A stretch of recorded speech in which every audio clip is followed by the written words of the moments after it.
बिस्मिल्लाहिर्रहमानिर्रहीम। अस्सलाम वालेकुम। पीके फूड सीक्रेट्स में आप सबको खुशामदीद है। आज मैं आपके लिए बड़ी ही ज़बरदस्त एक रेसिपी लेके आई हूँ लच्छेदार पराठा बनाने की। इनको आप बनाकर 3 से 4 महीने तक फ्रीज़ कर सकती हैं और अगर आप रमज़ान से पहले इनको बनाकर फ्रीज़ कर लेती हैं तो रमज़ान में आपके टाइम की बहुत ज़्यादा बचत हो जाएगी। देखिए कितना ज़बरदस्त सा ये पराठा बन के रेडी हो रहा है। तो चलते हैं अब इस रेसिपी की तरफ। जी तो सबसे पहले एक बाउल में 2 अंडे डालूंगी। इसके साथ इसमें मैं शामिल करूंगी 1 टेबलस्पून चीनी। नमक इसमें जाएगा तकरीबन 1 टीस्पून नमक। और अब मैं इसमें शामिल करूंगी ये 1 गिलास दूध का। बिस्मिल्लाहिर्रहमानिर्रहीम। ये शामिल कर दिया है। दूध और अंडे को बहुत अच्छी तरह से मिक्स करना है। दूध डालने से ये होता है कि जो पराठा है वो सॉफ्ट बनता है और जो पराठे का टेस्ट है वो बहुत ही ज़बरदस्त आता है। जी तो दूध और अंडे को मैंने अच्छी तरह से मिक्स कर लिया है और अब मैं इसमें 1 किलो आटा शामिल कर रही हूँ। ये मैंने लिया है लाल आटा। आप इसकी जगह सफ़ेद आटा भी यूज़ कर सकते हैं, लेकिन लाल आटा हेल्थी होता है। कोशिश किया करें क्या वाइट आटा कम यूज़ करें, लाल आटा ज़्यादा यूज़ करें क्योंकि ये हेल्थी होता है। और अब मैं इसको करूँगी मिक्स अच्छी तरह से। इस पूरे मिक्सचर में जो दूध और अंडे का मैंने बनाया था इसमें अच्छी तरह से मैं मिक्स कर रही हूँ। और अब मैं थोड़ा थोड़ा सा पानी शामिल करके इसकी एक डो बनाऊँगी। आटा बिल्कुल इस तरह रखना है जिस तरह हम घर में नॉर्मल आटा गूंथते हैं, बिल्कुल इसी तरह से ये आटा गूंथना है। जी तो थोड़ा थोड़ा सा पानी शामिल करके मैंने इसकी एक डो रेडी कर ली है और इसको मैं एक दफ़ा इस तरह से गूंथ लूँगी और फिर 5 मिनट के लिए मैं इसको छोड़ दूँगी। आप जब भी घर में आटा गूंदें तो इस तरह से एक दफ़ा गूंथ कर तो आप थोड़ा सा पानी छिड़क कर इसको 5 मिनट के लिए रेस्ट दे दिया करें। इससे क्या होता है कि जो आटा है वो बहुत ज़्यादा मुलायम बनता है। 5 मिनट हो चुके हैं तो अब मैं इसको दोबारा से गूंदूंगी। थोड़ा थोड़ा सा पानी छिड़क के इसको मैं 3 से 4 मिनट तक गूंदूंगी।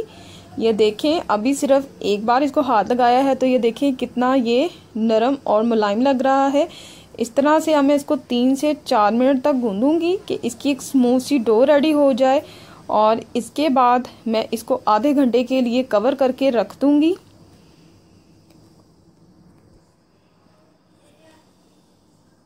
आधा घंटा हो चुका है। ये देखिए कितनी स्मूथ सी ये डो रेडी हुई है। और अब मैं इसके पेड़े बनाऊंगी छोटे साइज़ के, क्योंकि फ्रोज़न जो पराठा होता है वो छोटा होता है।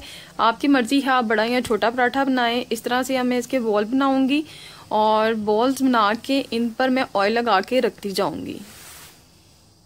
जी तो ये एक पेड़ा लिया है मैंने और इसको मैंने थोड़ा सा ड्राई आटा लगा के इसको बड़ा कर रही हूँ। और अब मैं इसको बेलूँगी। बेल के इसको मैं पतला सा बेलूंगी। इतना पतला बेलें जितना आप इसको पतला बेल सकते हैं। ये मैंने इसको बेल लिया है पतला सा। थोड़ी सी मेहनत होती है, लेकिन अगर आप एक दफ़ा ये मेहनत कर लेंगे तो आपका काफ़ी टाइम जो है वो बच जाएगा। अब मैं इस पे घी लगाऊंगी अच्छी तरह से घी लगाना है। घी लगाने से थोड़ा सा ये पराठा जो है वो क्रिस्पी बनता है। और इस तरह से मैंने अब चारों साइडों पे हर तरफ घी लगा दिया है। और अब मैं इसके ऊपर ड्राई आटा डाल रही हूँ, थोड़ा सा वो आटा छिड़क रही हूँ। और अब मैं इसकी लेयर्स कट कर रही हूँ।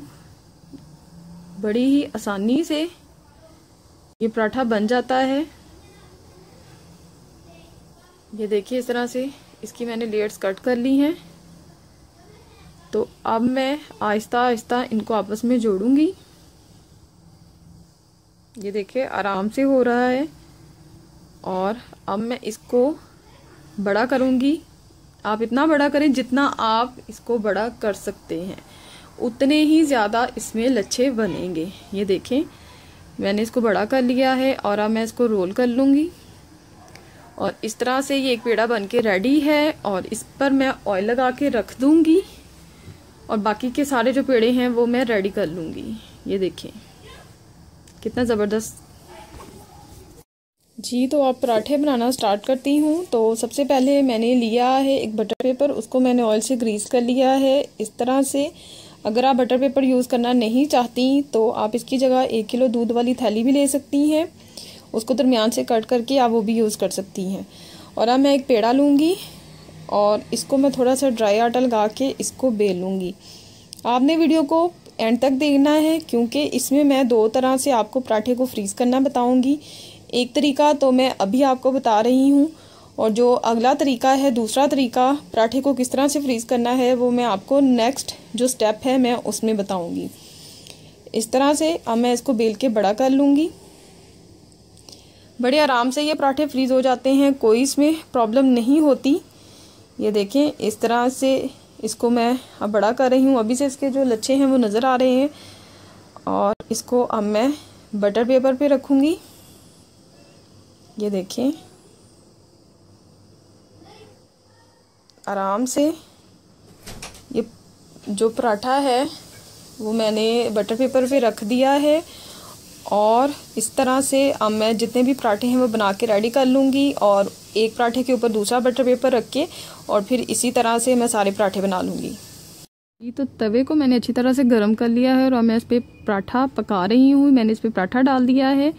अगर आप पराठे को फ्रीज़ करेंगे तो आपने डायरेक्ट पराठा निकाल के फ़ौरन गरम तवे पे डाल देना है। ये नहीं करना है कि आप उसको पहले डीप फ्रोस्ट करें और फिर निकालें।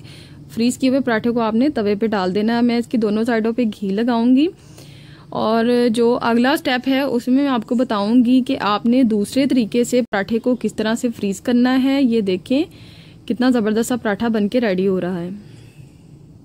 जी तो ये देखिए कितना ज़बरदस्त सा ये पराठा बन के रेडी हुआ है। ये देखें इसके जो लेयर्स हैं आप वो चेक करें कितनी ज़बरदस्त सी लग रही हैं और ये कितना ज़बरदस्त सा पराठा बन के रेडी हुआ है।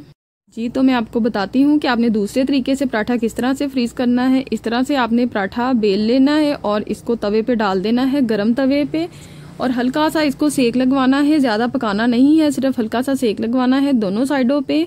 और इस तरह से आपने दोनों साइडों पे सेक लगवा के तो आप इस तरह से सारे पराठे जो हैं वो आप रख देंगी। इस तरह से अगर आप पराठे बना के रखती हैं तो वो 3 से 4 महीने तक आराम से रहते हैं। ये तो देखिए पराठा बन के रेडी है। देखिए मैं आपको तोड़ के दिखाती हूँ। इसकी लेयर्स चेक करें कितनी ज़बरदस्त ये लग रही हैं और उम्मीद करती हूँ कि आपको मेरी ये वीडियो अच्छी लगी होगी। और अब मुझे इजाज़त दीजिए। अल्लाह हाफिज़।